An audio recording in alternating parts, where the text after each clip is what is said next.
that book, this resource, that resource, all IB MAT aspirants are now confused.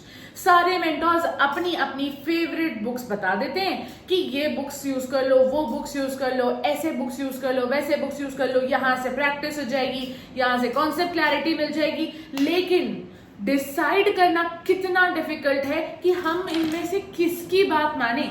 तो इसलिए today I am here to tell you exactly how you can plan all of this. Hey guys, I am Chia, your IB MAT coach, and today I am going to help you keep your pocket as unused as it can be and help you with free and mandatory books and resources that you need to crack the IB MAT 2026 examination. सबसे पहले हम बात करेंगे जो mandatory books and resources हैं for all the subjects. अब देखिए कौन कौन से सब्जेक्ट्स हैं।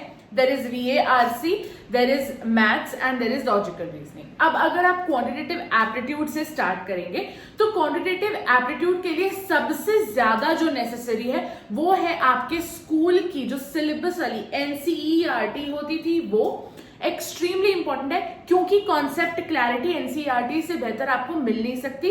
Plus that is not the only reason कि कॉन्सेप्ट क्लैरिटी अच्छी, no, NCERT is what you already known. आप पहले उससे पढ़ चुके हो, आप पहले उसको जानते हो, आपने उससे पढ़ा है तो आपको समझ में आया है कि हाँ मेरे दिमाग में कोई चीज जा रही है। आपको आपके स्कूल के डेज रिविजिट करने में प्रॉब्लम नहीं होगी एंड एक्चुअली पढ़ाई से ज्यादा वो आपके लिए एक रिविजन का काम करेगा जिससे आपका बहुत ज्यादा टाइम बचेगा।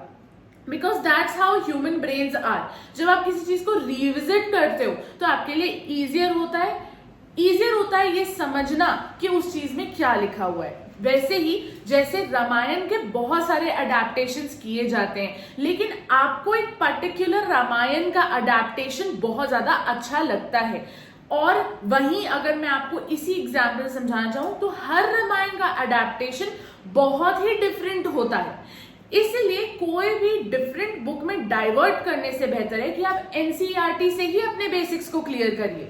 ज्यादा से ज्यादा किसी की मेंटोरशिप ले लीजिए कुछ डिफिकल्ट सब्जेक्ट्स के लिए या डिफिकल्ट टॉपिक्स के लिए जो आपसे बिल्कुल ही नहीं बन रहे हैं या बिल्कुल ही आपको समझ में नहीं आ रहे हैं। डोंट वरी, वो तो आपको 100% इस चैनल पे मिल ही जाएगा, ठीक है। अब NCERT के अलावा क्वांट्स के लिए आपको RS अग्रवाल भी आनी चाहिए। आपके पास अगर RS अग्रवाल है तो आप जानते हैं उसका क्या बेनिफिट होता है। The one and only benefit is concept clarity. लेकिन कॉन्सेप्ट क्लैरिटी इन मैथमेटिक्स, मतलब जब आप NCERT से सारा कॉन्सेप्ट क्लियर कर लोगे, रिवाइज कर लोगे, क्या पढ़ा था, कैसे पढ़ा था, तो आपको ये समझ में आएगा कि जब आप क्वेश्चन में जाते हो, जब क्वेश्चन वाले पार्ट में जाते हो NCERT के, तो वो बहुत ही इजी क्वेश्चंस होते हैं या मैक्सिमम मीडियम डिफिकल्टी के क्वेश्चंस होते हैं। लेकिन RS अग्रवाल में उन्हीं टॉपिक से रिलेटेड थोड़े डिफिकल्ट क्वेश्चंस होते हैं। मीडियम टू डिफिकल्ट मैं उसको बोलूंगी, नॉट IB MAT डिफिकल्ट। अब यही आपके लिए ये प्रॉब्लम आ जाती है कि IB MAT लेवल के मैथ्स के क्वेश्चंस आपके लिए NCERT या RS अग्रवाल में ढूंढना थोड़ा सा मुश्किल होगा, बट उसके लिए #IB MAT मॉक्स है, आप ट्राई कर सकते हैं। एक फ्री मॉक आपको लिंक इन डिस्क्रिप्शन में मिल जाएगा। The second part is VARC section. अब देखिए VARC सेक्शन के लिए जो आपके लिए मैंडेटरी रिसोर्सेज है वो मैं आपको क्लियर कट बता दे रही हूँ। द हिंदू न्यूज़पेपर आपके लिए बहुत ज्यादा जरूरी है क्योंकि उससे आपकी रीडिंग भी बढ़ेगी एंड वोकैबुलरी भी बढ़ेगी। मैं जितनी भी बार वोकैबुलरी बढ़ने की बात करती हूँ तब स्टूडेंट्स बोलते हैं मैम ये सब आप फालतू की बात करो, रीडिंग करते करते अगर वोकैबुलरी हम बढ़ाएंगे तो हमको सदियों लग जाएंगे। लेकिन नहीं, ऐसा नहीं होता है। अगर आप रीडिंग करते करते अपनी वोकैबुलरी को बेटर करना चाहते हैं तो ये हैक जरूर यूज करिएगा। जब भी आप कुछ भी रीड कर रहे हैं एंड आप एक अननोन वर्ड के आसपास आते हैं तो उस अननोन वर्ड को पहले तो मार्क करके, इग्नोर करके आगे बढ़ जाइए एंड अपने दिमाग से इन्फर करके उस पूरे पैसेज को समझ लीजिए। When you done with reading the whole thing, उसके बाद आप जाइए, आप एक वर्ड के 5 सिनोनिम्स एंड 5 एंटोनिम्स निकाल लीजिए। इस वे में आपने 10 बल्कि 11 नए वर्ड सीख लिए तो आपकी वोकैबुलरी में ये सब चीजें जुड़ती चली जाती हैं एंड दैट्स इट। आपको मीनिंग ढूंढने की जरूरत ही नहीं पड़ेगी क्योंकि सिनोनिम्स एंड एंटोनिम्स पढ़ के ही आपको मीनिंग भी समझ में आ जाएगा। सबसे इंपॉर्टेंट बात यहाँ पे ये है कि क्या सिर्फ न्यूज़पेपर पढ़ने से ही VA एंड RC दोनों के लिए काफी है? नहीं, ऑब्वियसली आपको वीए के लिए एक एक्स्ट्रा स्टेप लेना पड़ेगा and that extra step is actually very very affordable and you can actually borrow them from your seniors और योर बड़ी दीदी एंड भैयास and that is word par made easy. अगर आपके सिबलिंग ने, आपके कजिन्स ने, किसी ने भी कभी भी किसी भी कॉम्पिटिटिव एग्जाम के लिए पढ़ाई की है तो उनसे पूछ लीजिए, उनके पास वर्ड पार मेड इजी जरूर होगी एंड उनसे बोरो कर लीजिए एंड आप उसको पढ़ सकते हैं। आपकी बेसिक वोकैबुलरी जो है वो बहुत ही अच्छी बिल्ड हो जाएगी। The third subject is logical reasoning. Yes, logical reasoning is important for everyone. अगर आप आईपी मैट रोहतक देना चाहते हैं, जिप मैट देना चाहते हैं या आईपी मैट इंदौर देना चाहते हैं, क्योंकि आईपी मैट इंदौर में भी 2025 के पेपर में कई सारे लॉजिकल रीजनिंग के भी क्वेश्चंस आए थे, तो क्यों फालतू में नेगेटिव मार्किंग लेके आनी है या क्यों फालतू में क्वेश्चन छोड़ना है जब तुम एक्चुअली थोड़ा बहुत पढ़ के कर सकते हो। एंड लॉजिकल रीजनिंग में अगर आप अच्छे हो तो सोचो, it's an edge over someone whose maths and English is good but logical reasoning में एकदम डब्बा गोल हो, तो अपनी वो एज क्रिएट करने की कोशिश करो। लेट्स अंडरस्टैंड कि उसके लिए कौन से मैंडेटरी रिसोर्सेज हैं।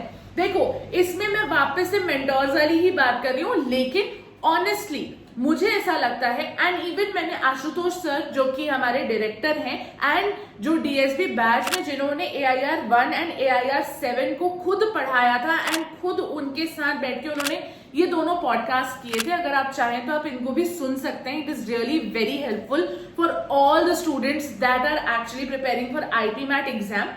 तो उनने भी यही बोला कि मैम ये दोनों जो बुक्स होती हैं ये बहुत ज्यादा अच्छी होती हैं एंड एडिक्वेट होती हैं for logical reasoning if one wants to go to IIM Indore. देखिए, फर्स्ट इज RS अग्रवाल की ही लॉजिकल की बुक होती है, वो आप चेकआउट कर सकते हैं। And second is Arun Sharma की लॉजिकल की बुक। देखिए, अरुण शर्मा जी की जो लॉजिकल रीजनिंग की बुक है वो बहुत ही अच्छी मानी जाती है, not only for IP MAT but also for cat.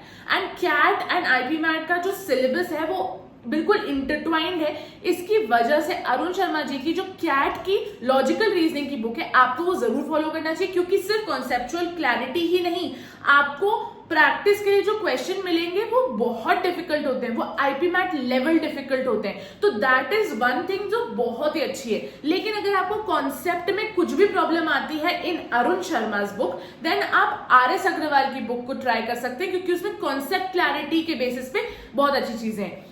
RS Agarwal वाली बुक में जो क्वेश्चंस हैं वो बहुत ज्यादा डिफिकल्ट नहीं है, वो all right level of difficult है। तो इसीलिए मैं अरुण शर्मा को ज्यादा प्रेफर करती हूँ than RS Agarwal, but both of these are very very important. So go to the comment section. The one comment that is pinned is our Telegram channel's link. So go and join our Telegram channel before it's too late, and you'll get the real insights. How to study, what not to study, what mistakes you have been doing. Plus post IP MAT हम आपको ये भी बताएंगे कि कौन से colleges में अगर आपकी रैंक थोड़ी कम आई है तो आपको एडमिशन मिल सकता है। आप पूरा का पूरा जो सिनेरियो है उसको नेविगेट कर पाएंगे एंड बहुत इजी हो जाएगा। I'll see you next time. Until then, bye.